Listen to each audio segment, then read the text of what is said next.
우리나라도 옛날에는 이 정전이 자주 있었습니다. 우리 동남아나 다른 나라 가면, 심지어 미국에 가도 정전이 있는데 요즘에는 우리나라 정전이 없죠. 근데 우리나라도 제가 어렸을 때만 해도 정전이 있었어요. 그래서 집집마다 촛불과 라이터나 성냥을 준비했었습니다. 랜턴이나 후레쉬 이런 게 있었어요. 저는 제가 2학년 때인지 3학년 때인지 이 촛불 대신에 알코올 램프를 만든 적이 있습니다. 학교에서 보니까 이걸 유리 그릇에다 심지를 이렇게 해서 안에 알코올을 넣고 이렇게 붙이니까 불이 나는 거예요. 그래서 참 신기하다, 집에서 해봐야겠다 그러고 해서 집에서 만들었습니다. 그리고 이제 알코올을 붓고 불을 딱 붙였는데 그때 알코올이 제 손에 이렇게 묻어 있었어요. 불을 붙이니까 팔이 막 이렇게 타고 있는 거예요, 알코올이. 그래갖고 막 휘젓고 해서 이제 불을 껐었는데 지금 생각해봐도 그때 얼마나 아찔했는지. 자, 근데 이 요한복음은 다른 복음서와 예수님의 탄생 이야기가 다릅니다. 특별히 마태복음과 누가복음의 경우에는 예수님의 탄생 소식, 동방박사 이야기나 목자들의 이야기나 이런 여러 가지 이야기가 있지만, 특별히 요한복음에는 예수님의 탄생 이야기가 없고 대신에 예수님의 탄생 이야기를 빛과 어둠에 비유를 해서 말씀을 하고 있습니다. 다른 복음서와 달리 예수님의 탄생하심과 메시아로 오시는 것을 어둠 가운데 빛이 비추는 것으로 그렇게 묘사를 하고 있습니다. 사실 그렇거든요. 우리가 예수님을 만나기 전에 삶이 혼탁하고 어두웠어요. 그래서 그 어두운 우리의 삶을 비유하면서 부른 찬송가도 있습니다. 그래서 나 같은 죄인 살리신 그 은혜 놀라와. 그리고 잃었던 생명 찾았고 광명을 얻었네. 즉 빛을 찾았다라고 얘기를 하거든요. 그러니까 우리가 예수님을 만나는 것을 빛을 찾았다라고 얘기하고 광명을 찾았다라고 얘기하는 것처럼 요한복음에서는 예수님이 이 땅 가운데 빛으로 오셨다라는 것이에요. 그리고 빛으로 오셨기 때문에 우리가 더 이상 어둠에 있지 않다라는 것입니다. 그리고 빛이 있는 곳에는 기쁨이 있고 또 그곳에는 즐거움이 있고 어둠이 있는 곳에는 근심이 있거든요. 염려가 있거든요. 즉 우리가 예수 안에 있다면 빛이 우리 안에 있고 즐거움과 기쁨이 있는 것이겠죠. 자, 그런데 많은 분들이 예수 믿는 것을 착각해요. 예수 믿는 것을 예배에 참석하는 것이다, 성경 지식을 얻는 것이다, 직분에 맞게끔 이것은 나는 이렇게 해야 되고 저 사람은 저렇게 해야 되고, 그리고 또 교회를 비판합니다. 그런데 예수 믿는 건 이렇게 하는 게 아니에요. 예수 믿는 것은 빛 가운데 거하는 것이고 또 빛이 예수님이 주시는 그 빛 가운데, 즐거움 가운데, 기쁨 가운데 있는 것입니다. 그래서 특별히 사순절 네 번째 주일 여러분의 삶 가운데 예수님으로 말미암아 기쁨이 넘치시기를 바랍니다. 이게 원래 예수 믿는 거거든요. 자, 오늘 말씀 보면 이렇습니다. 1절에 태초에 말씀이 계시니라. 태초에 말씀이 계시니라. 이 말씀이 하나님과 함께 계셨으니 이 말씀은 곧 하나님이시니라. 말씀이 하나님이시다라고 말씀하고 있고, 만물이 그로 말미암아 지은 바 되었으니 지은 것이 하나도 그가 없이는 된 것이 없느니라. 즉 예수께서 천지 창조하실 때부터 영원전부터 계신 분이다라는 거, 이거 굉장히 중요한 의미가 있습니다. 이거 신학적으로 보아도 굉장히 중요해요. 예수님은 없다가 창조된 존재가 아니라 원래부터 하나님과 한 분이었던 하나님, 성자 하나님으로 창세 전부터 계신 것을 선포하고 있는 것입니다. 자, 그래서 이 예수께서 말씀이 되셨고 그리고 그 빛이 우리 가운데 비쳤다라고 5절은 말하고 있습니다. 빛이 어둠의 빛이 돼 어둠이 깨닫지 못하더라. 하나님께서 우리를 사랑하셔서 어둠 가운데 있는 우리에게 빛을 비춰주셨는데 어떤 사람은 깨달았지만 어떤 사람은 그 빛을 보지를 못해요. 어둠이 깨닫지 못한다라고 말합니다. 그리고 그 가운데 증언하는 사람이 있는데 세례 요한입니다. 세례 요한은 이 빛이 아니라 빛에 대하여 전하러 온 사람, 증거하러 온 사람입니다. 그런데 사람들은 세례 요한의 증거도 받지 않지요. 그래서 11절 말씀을 보게 되면 자기 땅에 오매 자기 백성이 영접하지 아니하였으나 영접하는 자 곧 그 이름을 믿는 자들에게는 하나님의 자녀가 되는 권세를 주셨으니 이는 혈통으로나 육정으로나 사람의 뜻으로 나지 아니하고 오직 하나님께로부터 난 자들이다. 즉 저와 여러분이 빛 가운데에서 부름받은 것, 어둠에 거하지 않고 예수 그리스도의 은혜의 빛 안에 있는 것은 혈통으로나 육정으로나 사람의 뜻이 아니라 누구 때문에요? 하나님 뜻으로 말미암아 우리는 하나님의 백성 되고 하나님의 자녀가 된 것이죠.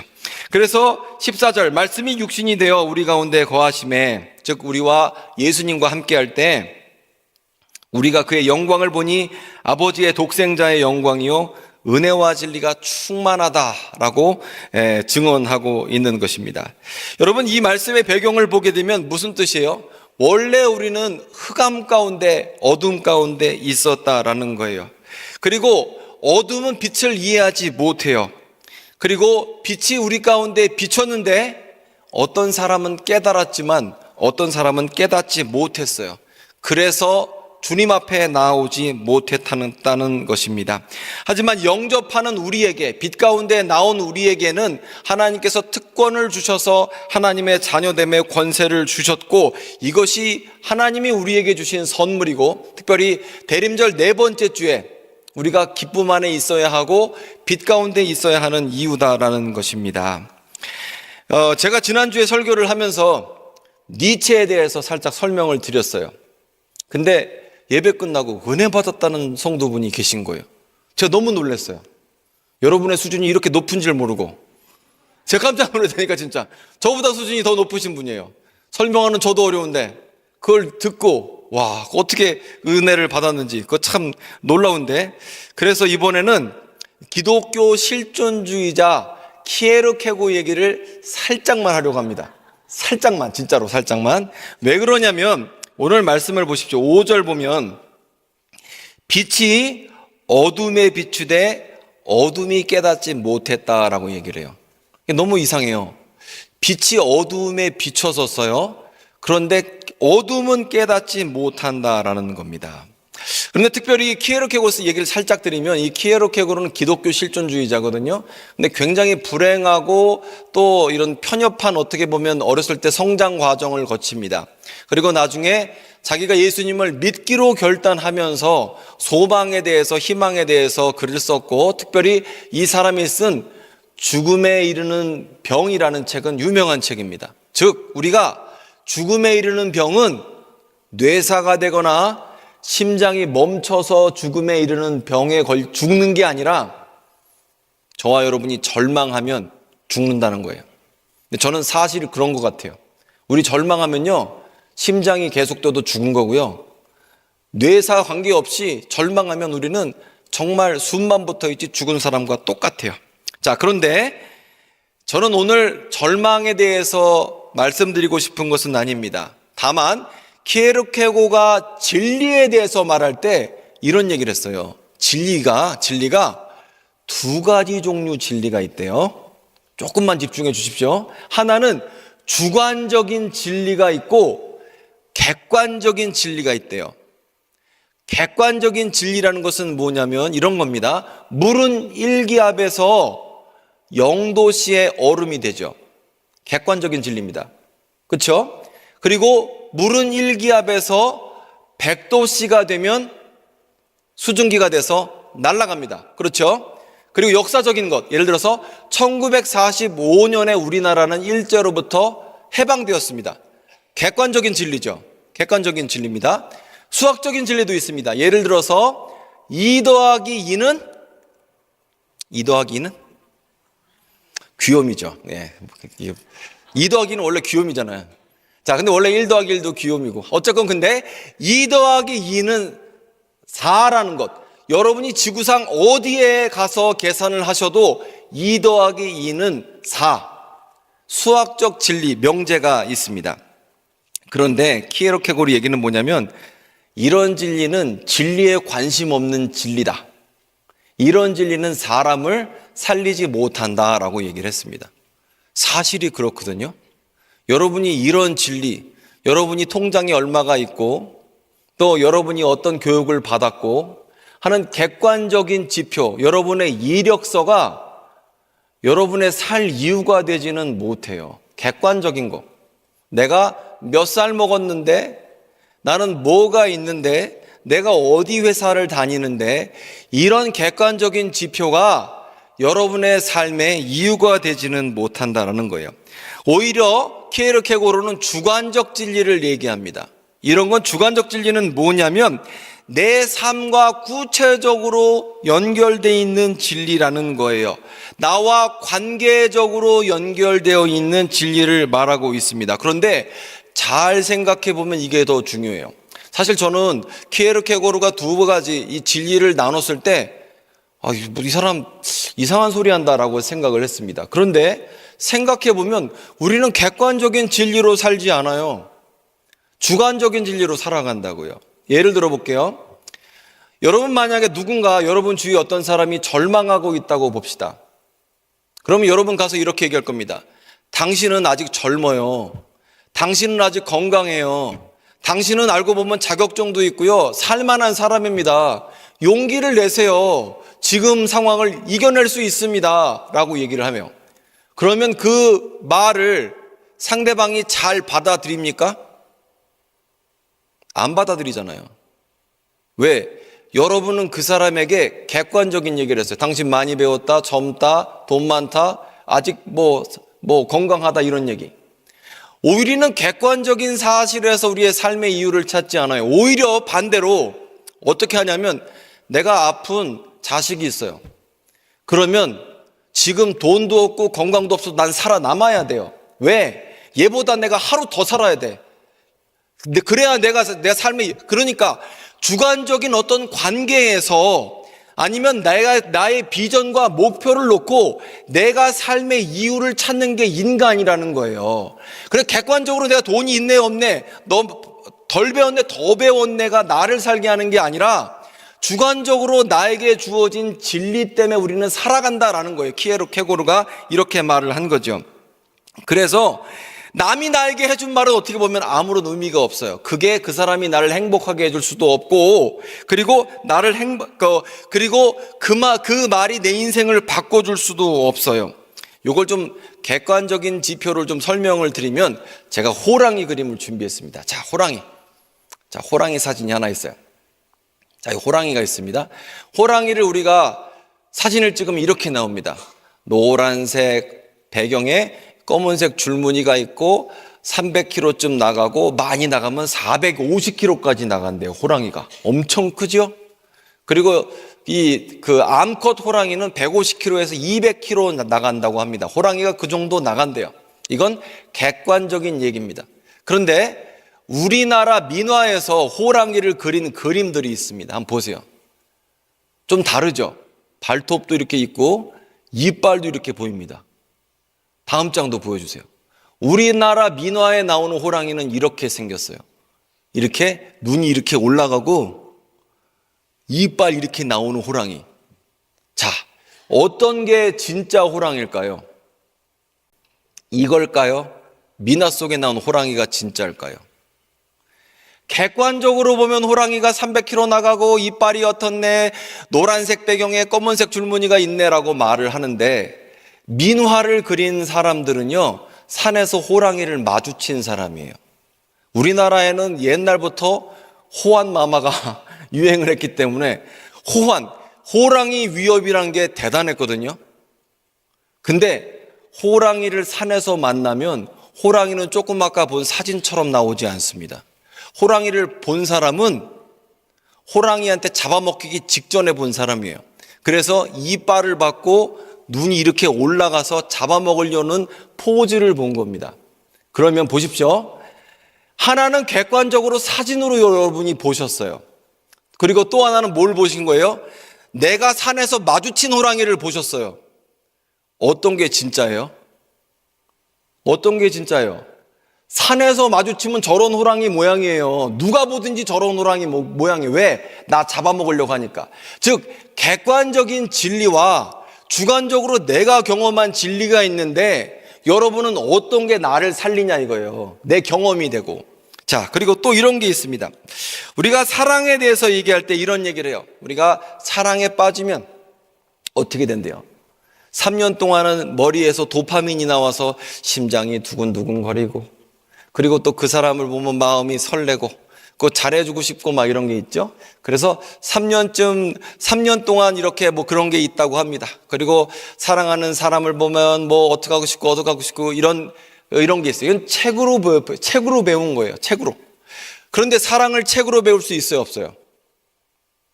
네? 책으로 배울 수 있어요, 책을? 여러분, 부부 사이의 모든 것을 책으로 배우셨어요? 아니잖아요. 뭘로 배우셨어요? 사랑은요, 상대방과 관계에서 배우는 거예요. 그래서 여러분, 상대방과 관계에서 이 사람이다. 많은 사람과 우리는 사랑에 빠지지 않아요. 나는 이 남자, 이 여자, 한 사람과 우리는 사랑에 빠져요. 근데 책으로 배운 사람은 뭐 어떻게 해요? 3년쯤 있으면 뭐 도파민이 없어지고 심장이 두근거리지 않고. 그래서 우리 3년 넘었는데 심장이 두근두근거리는 여성을 보고 뭐라 그래요? 부정맥이라고 그래요? 뭐 남편이랑 같이 길을 걷는데 자꾸 남편 쪽으로 내가 이렇게 꺾어져 들어가요. 그럼 뭐라 그래, 그걸? 관절염이라고 그러잖아요. 그래서 그 남편한테 기대고 싶어서 관절염이라고. 왜 이런 거 저러만 하는 겁니까? 근데 우리가 이렇게 책으로 연애를 배우지 않고 우리는 관계적으로 사랑을 배워요. 우리는 인생을 관계적으로 살아간다라는 거예요. 마찬가지로 이 얘기가 뭐냐면 우리는 예수님과의 관계에서 성경에 대해서 지식적으로 받아들이지 않는다라는 거예요. 우리의 신앙과 우리의 믿음, 우리의 고백은 내가 머리로 배우는 것이 아니다라는 것입니다. 왜냐하면 2000년 전에 예수께서 역사적으로 오신 거 사실입니다. 객관적인 얘기예요. 그런데 그 은혜의 빛이 우리 가운데 이미 비춰졌는데 내가 주관적으로 예수님 앞에 영접하지 않고 나아가지 않는다면 나는 오늘 5절 말씀처럼 빛이 어둠이 비쳤지만 여전히 어둠 가운데 있는 거예요. 내 안에 이미 예수께서 빛을 비춰주셨는데 영접하지 않았기 때문에 나는 여전히 어두움 가운데 있는 것이죠. 그래서 우리가 성경에 대해서나 우리 삶에 대해서 객관적인 진리는 내 삶에 영향력이 없어요. 주관적인 진리, 나와의 관계, 내가 얼마나 거기에 헌신했는지에 따라서 우리는 삶의 이유를 발견하게 된다라는 것이죠. 여러분, 예수님은요, 이 땅 가운데 2000년 전에 오셨습니다. 약속의 말씀대로 여러분이 예수님을 믿든지 안 믿든지 관계없이 구약 성경의 예언자들을 통하여서 예언된 방법으로 베들레헴에서 2000년 전에 오셨습니다. 그리고 구약 성경에 예언된 모든 말씀을 성취하시고 우리의 죄를 위해서 십자가에서 죽으셨고 고난받는 종으로서 메시아로서 이 땅 가운데 사셨다라는 거예요. 그리고 그 은혜의 빛이 우리 가운데 비춰졌기 때문에 우리는 기쁨 가운데 있는 것이죠. 제가 한 가지 더 예를 한번 들어볼까 합니다. 제가 제임스 투어라는 박사님 영상을 준비했는데 1분이거든요. 우리 잠깐 보겠습니다. I got my PhD in the field of organic chemistry, postdoc at Stanford University. Joined the group of a man who was going to win a Nobel Prize in chemistry. Voted one of the top 50 most influential minds in the world. I was a visiting scholar at Harvard University. I've spoken at every major university in this country, have over 650 research publications, voted the R&D magazine Scientist of the Year. I'm in the National Academy of Inventors. I'm a member of the American Association for the Advancement of Science, over 120 patents, started 7 or 8 companies. We work in areas that range from medicine to material science to electronics, computer memory, medical devices. We work across a broad range of areas. But more than any of that, what means the most to me is that I'm a Jew who believes that Jesus is the Messiah. 제가 10년 전에 이분 간증을 봤거든요. 근데 그때 임팩트가 너무 센 거예요. 왜냐하면 보십시오. 이 사람은 나노 과학자입니다. 10여 년 전부터 우리 나노라는 말을 많이 쓰잖아요. 나노 입자. 근데 이 나노 입자에 대해서 우리가 반도체, 의학, 과학 안 쓰는 곳이 하나도 없어요. 근데 이분은 스탠포드에서 포닥을 했고, 그리고 노벨 화학 물리상 수상자들, 후보자들과 함께 연구를 했고, 세상에서 가장 영향력 있는 50명 중에 한 명으로 선정된 사람입니다. 하버드 대학교에서 방문 교수로 활동을 했고, 미국 내 모든 주요 대학에서 강연을 한 적이 있고, 650편의 연구 논문을 발표했고, 미국 발명가 아카데미 R&D 매거진 선정 올해의 과학자로 선정된 적이 있고, 미국 과학진흥협회 회원이고 120개 이상의 특허를 소유한 사람입니다. 그리고 7개에서 8개의 회사를 설립했고, 그리고 의학, 재료과학, 전자공학, 컴퓨터 메모리, 의료기기를 비롯한 연구를 현재 진행하고 있는데, 이것만 갖고도 객관적으로 보면 대단하죠? 대단하잖아요. 전 대단하다고 생각해요. 하버드에서 저는 안 부르거든. 근데 이 사람 부르잖아요. 대단해요. 객관적으로 대단해. 근데 이 사람이 주관적으로 어떻게 생각해요? 아무 의미 없대, 이게. 노벨 화학자고, 노벨 화학 수상자, 후보자 이라는 게 무슨 의미가 있고, 650개의 논문이 무슨 의미가 있고, 아무 의미 없대요. 뭐가 의미가 있대요? 내가 예수님을 메시아로 믿는 유태인인 것이 내 삶에 가장 의미가 있다. 이렇게 얘기를 하고 있어요. 사실 여기 1분짜리고 한 14, 15분은 이 사람 간증이 있습니다. 옛날에 10년 전에는 이게 번역이 안 돼 있었어요. 근데 요즘엔 번역이 다 돼 있더라고요. 근데 이 사람은요, 객관적인 사실, 진리가 살 의미를 주지 못해요. 내가 뭐 했고 의미 없대요. 왜요? 자기보다 잘난 사람은 더 많아요. 자기보다 못한 사람도 많아요. 여러분, 만약에 여러분이 내가 요만큼 가졌기 때문에 살 의미가 있다라고 생각하시면 여러분보다 부자가 더 있을 겁니다. 더 배운 사람도 있을 거예요. 그래서 그걸로는 의미를 찾을 수가 없어요. 하지만 이 제임스 이 교수님은 뭐라고 합니까? 내가 예수님을 나의 구주로 고백하는 유태인입니다. 이게 내 삶에서 가장 영향력 있는 사실이다라고 말하고 있죠. 여러분, 우리 주님은요, 2000년 전에 객관적으로 역사적으로 오셨습니다. 그리고 객관적으로 역사적으로 이 땅 가운데 메시아로 오셨습니다. 빛이 우리에게 비추어졌다라는 사실이에요.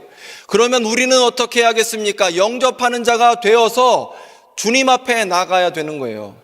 여러분, 예배를 한다는 것은요, 많은 사람들 가운데에서 여러분이 예배의 참석자로 얘기하는 것을 말하는 것이 아닙니다. 우리가 예배에 나아간다는 것은 나의 주님이신 예수님 앞에 내가 1대1로 나아간다는 거예요. 내가 예수님을 영접한다는 것은 무슨 뜻이냐면, 예수님께서 구약 성경의 말씀대로, 이사야의 예언대로 모든 인류의 죄가 아닌 나의 죄를 지고 십자가에서 죽으셨다는 것을 의미하고, 부활하셔서 나의 소망이 되셨다는 것을 의미하는 것입니다. 제가 오늘 아침에 설교 준비를 마무리하면서 어떤 목사님 얘기를 듣게 됐어요. 근데 이 목사님이 여러분 이름만 대면 아는 그런 큰 교회 담임 목사님으로 정말 명예롭게 은퇴를 하시고, 근데 불행이 닥쳤어요. 은퇴한 이후에 둘째 아들이 갑작스럽게 병으로 죽었고 42살에, 첫째 아들이 목사가 되겠다라고 했는데 며느리가 가출을 해버렸어요. 그러니 이거 뭐 대참사 아니에요? 대참사? 그랬는데 그때 하나님이 자기에게 주신 말씀이 무엇이냐면, 항상 기뻐하라, 쉬지 말고 기도하라, 범사에 감사하라. 이는 그리스도 예수 안에 있는 우리 주님의 뜻이라는 말씀을 자기가 받은 거예요. 여러분은 어떻게 받아들이시겠어요?